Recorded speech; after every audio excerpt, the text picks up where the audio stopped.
Je voudrais revenir sur mon éloge de l'erreur, paru en 90 dans cet ouvrage collectif aux éditions du Guérin de Coudrier, avec Kieser et Anne Rose qui étaient responsables de ces éditions d'ailleurs.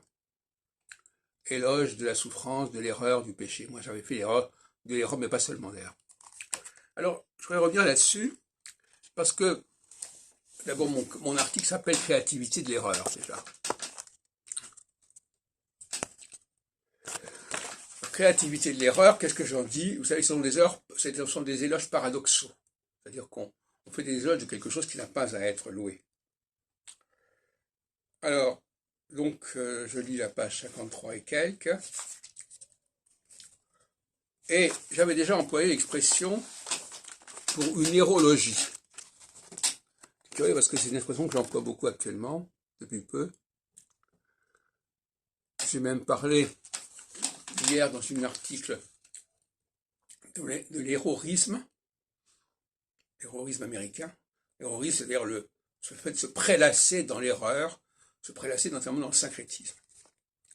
Alors, je lis quelques passages, que je n'avais pas lu depuis très longtemps d'ailleurs.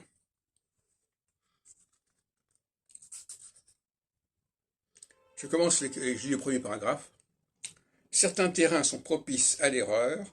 Plus un objet est complexe, subtil, plus il risque d'être simplifié, réduit. Lorsqu'il y a seulement convention arbitraire, l'observateur extérieur, simple profane, n'est pas en mesure retrouver le sens s'il n'a pas été initié. Les créations humaines semblent donc paradoxalement particulièrement vulnérables à l'erreur.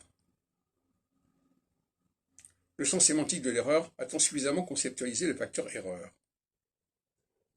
Alors, bon, je n'ai pas envie de vous lire tout le texte comme ça. Je veux dire simplement que, actuellement, je pense beaucoup à l'erreur, puisque j'ai dit l'autre jour que le philosophe, c'est celui qui est capable de repérer les erreurs, de signaler l'erreur.